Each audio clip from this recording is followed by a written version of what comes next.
2029 కల్లా మేము ఒక మంచి పొజిషన్లోకి రాగలమని నమ్మకం మా అందరికీ ఉంది.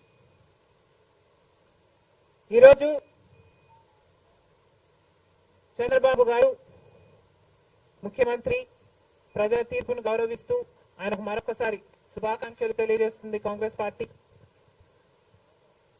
అలాగే చంద్రబాబు గారికి మరొకసారి గుర్తు చేస్తుంది కాంగ్రెస్ పార్టీ మన రాష్ట్రానికి రావాల్సిన ప్రత్యేక హోదా. ప్రత్యేక హోదా అన్నది ఆంధ్ర రాష్ట్ర ప్రజల ఊపిరి. 10 సంవత్సరాలుగా మోడీ గారు బీజేపీ పార్టీ ప్రత్యేక హోదా విషయంలో ఆంధ్ర రాష్ట్రాన్ని ఆంధ్ర ప్రజలను మోసమే చేశారు. 10 సంవత్సరాల క్రితము ఎలక్షన్లకు ముందు మోడీ గారు వచ్చినప్పుడు 10 సంవత్సరాలు ప్రత్యేక హోదా ఇస్తాము అని తిరుపతిలో మాట ఇవ్వడం జరిగింది మోడీ గారు. అప్పుడు చంద్రబాబు గారు చెప్పిన మాట 10 సంవత్సరాలు సరిపోదు, 15 సంవత్సరాలు కావాలి అన్నారు అదే సభలో. కానీ 10 సంవత్సరాలు గడిచిపోయినా కూడా ఈ రోజు వరకు కూడా బీజేపీ పార్టీ ఆ మాటను నిలబెట్టుకోలేదు. కానీ ఇప్పుడు చంద్రబాబు గారు మద్దతు ఇస్తున్నారు కాబట్టి బీజేపీ పార్టీ అధికారంలో నిలబడింది. ఈ విషయం మోడీ గారు గుర్తుపెట్టుకోవాలి.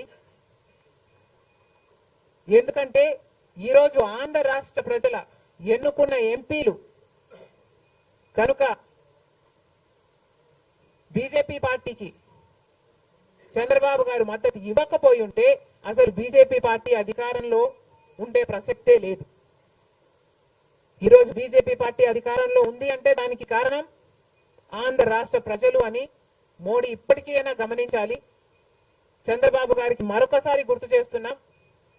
చంద్రబాబు గారు బీజేపీ పార్టీతో ఎలక్షన్లకు ముందు పొత్తు పెట్టుకుంటున్నప్పుడే కాంగ్రెస్ పార్టీ పదే పదే చెప్పడం జరిగింది. ఒక్క మాట అయినా తీసుకోకుండా, కండిషనల్ సపోర్ట్ అయినా మీరు ఎక్స్టెండ్ చేయకుండా, మీరు బేషరతుగా స్పెషల్ స్టేటస్ అన్న కండిషన్ పెట్టకుండానే మీరు బీజేపీ పార్టీకి ఎందుకు అలయన్స్ పెట్టుకున్నారు చంద్రబాబు గారు అని అప్పుడు ప్రశ్నించడం జరిగింది.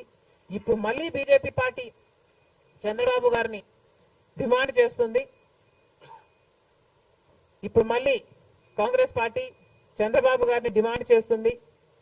బికాస్ మీరు ఇచ్చిన ఎంపీల వల్ల ఆంధ్ర రాష్ట్ర ప్రజలు ఎన్నికైన ఎంపీలను మీరు బీజేపీ పార్టీకి ఇచ్చారు కాబట్టి ఈరోజు బీజేపీ పార్టీ అధికారంలో ఉంది కాబట్టి చంద్రబాబు గారు ఈ విషయాన్ని గుర్తుపెట్టుకొని ఇప్పటికైనా మొండి పట్టైనా సరే స్పెషల్ స్టేటస్ అన్నది ఆంధ్ర రాష్ట్రానికి అవసరం కాబట్టి ఇప్పటికైనా స్పెషల్ స్టేటస్ మీద చంద్రబాబు గారు సీరియస్ గా వర్క్ చేసి ఇది సాధించుకు రావాలి అని కాంగ్రెస్ పార్టీ ఆంధ్ర రాష్ట్ర ప్రజల తరఫున డిమాండ్ చేయడం జరుగుతుంది. ఒక స్పెషల్ స్టేటసే కాదు, పోలవరం ప్రాజెక్టు కూడా ఉంది. పోలవరం ప్రాజెక్టుకు చంద్రబాబు గారు 2 రోజుల క్రితం వెళ్లడం జరిగింది. నిజానికి పోలవరం ప్రాజెక్టు రాజశేఖర రెడ్డి గారి ఆలోచన. 2004లోనే రాజశేఖర రెడ్డి గారు 10,000 కోట్లతో 20 లక్షల ఎకరాలకు నీళ్లు ఇవ్వాలి అని తలపెట్టిన ప్రాజెక్టు పోలవరం ప్రాజెక్టు.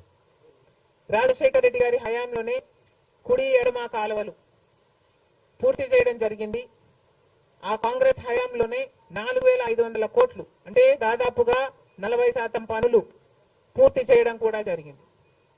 కానీ తర్వాత అధికారంలోకి వచ్చిన చంద్రబాబు గారు పోలవరం ప్రాజెక్టు కాస్టును అమాంతంగా 29,000 కోట్లకు పెంచారు. కానీ పనులు మాత్రం పూర్తయినట్టు ఎక్కడా కనిపించలేదు. 2018 కల్లా నేను పూర్తి చేస్తాను అని రాసి పెట్టుకోండి అని చంద్రబాబు గారు ఆ రోజు అసెంబ్లీ సాక్షిగా ఛాలెంజ్ కూడా చేశారు. కానీ పోలవరం ప్రాజెక్టు చంద్రబాబు గారి